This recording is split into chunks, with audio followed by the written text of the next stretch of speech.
Miguel Hernández Gilabert, poeta y dramaturgo, nació en Orihuela el 30 de octubre de 1910. Su historia es una mezcla de sufrimiento, compromiso político, injusticia y dolor. Su vida es la de un niño pastor de cabras que en pocos años llegó a ser uno de los poetas más reconocidos de la literatura castellana, quien, enfermo en prisión, encontró la muerte, demasiado joven y con muchas palabras que no se llegaron a escribir.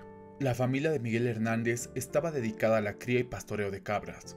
El padre era un hombre con ambiciones, que soñaba con llegar a ser alcalde de barrio.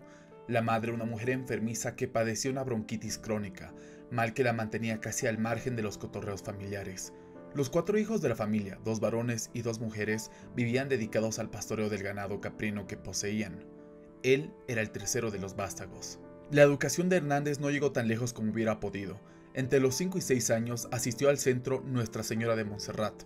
Más tarde, entre los 8 y 13 años, asistió al Colegio Amor de Dios, año que comenzó a cursar el bachillerato en Santo Domingo de Orihuela, centro educativo regentado por los padres jesuitas, quienes llegaron a ofrecer una beca completa al joven para que concluya sus estudios. 2 años después, en 1925, ante la presión paterna, Miguel rechazó la beca y abandonó completamente los estudios para dedicarse exclusivamente al pastoreo. Algo de su paso por la educación formal había calado profundamente en él, su amor intenso por las letras, los libros y la escritura. Con esta pequeña semilla sembrada, el resto del camino lo fue siguiendo de manera autodidacta. Encontró gusto e inspiración en los autores del siglo de oro, especialmente en los versos de Luis Góngora. De retorno al pueblo, mientras cuidaba de sus cabras, aprovechaba el tiempo para leer todo lo que podía encontrar y escribir todo lo que su espíritu guardaba. Luis Armarcha Hernández, clérigo del lugar, trabó amistad con el joven pastor. Viendo su interés por la literatura, puso a disposición del muchacho una pequeña biblioteca, no muy nutrida pero bien escogida. Este impulso motivó a que Miguel formara un pequeño grupo literario, junto a otros interesados, entre ellos Manuel Molina, los hermanos Fenol y Ramón Sigé, con quien tejería una amistad profunda, y a quien, tras su muerte, le dedicaría su obra Elegía.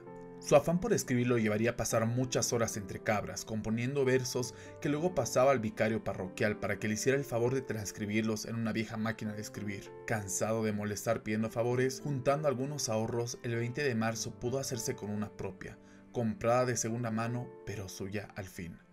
Subía al monte guiando sus cabras y cargando su máquina para escribir sus poemas, tan ensimismado en su tarea que muchas veces la tarde se le pasaba y lo encontraba la noche del pueblo. Esta dedicación fue premiada el 25 de marzo de 1931, cuando se le otorgó el premio literario concedido por la Sociedad Artística del Orfeón Ilicitano, por un poema de 138 versos titulado Canto a Valencia. Ilusionado por recibir algún tipo de incentivo económico, tan solo se llevó una escribanía de plata. Con todo, este fue el primer y único reconocimiento que consiguió el poeta en vida. Buscando suerte y trabajo, algo que le permitiera vivir de su pasión, viajó 2 veces a Madrid, en 1931 y en 1933. La primera vez no le fue bien, y tras 5 meses tuvo que retornar a Orihuela. El segundo viaje, luego de haber escrito, bajo la influencia de la generación del 27, el libro Perito en Lunas, que alcanzó relativo éxito, tuvo mejores resultados. Logró conseguir trabajo como colaborador en las misiones pedagógicas. Escribió para algunas revistas y conoció a Vicente Aleixandre y a Pablo Neruda. Estos ya reconocidos escritores marcaron fuertemente una etapa surrealista y otra de compromiso social y político en la escritura de Hernández. Con una carrera literaria que se encontraba despegando, entre 1936 y 1939 le tocó vivir la guerra civil en España. Frente a los hechos que se estaban viviendo, su compromiso político en favor de los más necesitados lo llevó a afiliarse al Partido Comunista de España y luego a alistarse en el bando republicano. Fue nombrado comisario político en el V Regimiento, participando en el frente en Teruel, Extremadura y Andalucía. En medio de la guerra, en 1937, uno de los años más agitados de su vida, logró escaparse unos días a Orihuela para casarse por lo civil con su novia, Josefina Manresa. Luego, el mismo año, asistió al segundo Congreso Internacional de Escritores para la Defensa de la Cultura, donde conoció y entabló amistad con el poeta peruano César Vallejo. Más tarde, en dicho año, viajó a la Unión Soviética, representando al gobierno de la República. Dicha estancia le sirvió para escribir los poemas España en ausencia, Rusia y la fábrica ciudad. A su retorno del viaje, en los tiempos libres que le dejaba la actividad bélica, compuso el drama Pastor de la Muerte y varios poemas que luego fueron publicados bajo el título El hombre acecha. Para cerrar ese 1937, Miguel y Josefina vieron nacer a su hijo Manuel Ramón, al que antes de cumplir su primer año tuvieron que enterrar tras su fallecimiento.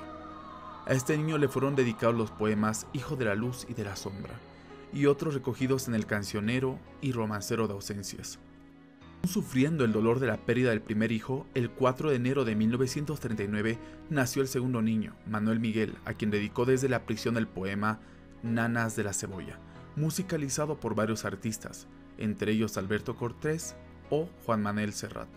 En 1939, ni bien finalizada la guerra, se imprimió su libro, El hombre acecha. Esta edición no llegó a sobrevivir por mucho tiempo, ya que el franquismo ordenó su destrucción completa.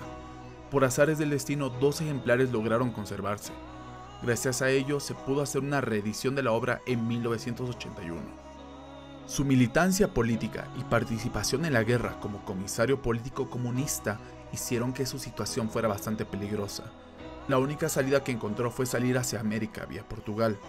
Ahí, intentando conseguir algo de dinero, quiso vender un reloj de oro regalado por Alexandre, pero el joyero lo denunció ante la policía, que lo tomó preso el 30 de abril por cruzar la frontera sin autorización. Fue devuelto a España y entregado a la policía franquista, que lo puso en la prisión de Huelva el 9 de mayo. En ella recibió una carta desesperada de su esposa. En ella le contaba que lo único que tenían para comer ella y su hijo eran panes y cebollas. Hernández solo pudo responder con un poema dedicado a su hijo, Nanas de la Cebolla. 9 días duró su prisión, tiempo en el que fue sometida a torturas y golpizas por parte de los falangistas, en el intento de que se declare culpable del asesinato de José Primo de Rivera. Luego fue trasladado a prisiones de Sevilla y Madrid. En toda su desesperación, Hernández escribió a su antiguo protector José María de Cosío, director de la enciclopedia Los Toros, para pedirle su ayuda, llegando incluso a escribir vivas a Franco, en su afán de volver a ver a su esposa e hijo. Tanto Cosío como Neruda gestionaron la salida de prisión del joven poeta, sin llegar que se le condenara por delito alguno. Salido de prisión de retorno a Orihuela, fue delatado y puesto en prisión nuevamente, juzgado y condenado a muerte en marzo de 1940. Muchos de sus amigos volvieron a interceder por él, logrando que la pena fuera conmutada por 30 años de cárcel. Trasladado a varias prisiones en el Reformatorio de Adultos de Alicante, compartió celda con Antonio Buero Vallejo. Enfermo de bronquitis, tifus y tuberculosis, fueron vanos los intentos por mejorar su situación.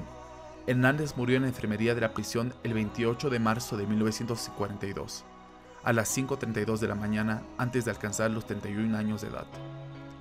Enterrado en Alicante en una sencilla y minoritaria ceremonia, sus restos descansaron ahí hasta 1984, fecha en la que murió su hijo. El cuerpo del poeta fue expuesto en la Casa Museo de Orihuela hasta 1986, año en que fue enterrado junto a hijo en el cementerio de Alicante. El año siguiente se unirían en la tumba los restos de su esposa Josefina. Por fin, la familia podría gozar de tiempo para estar junta.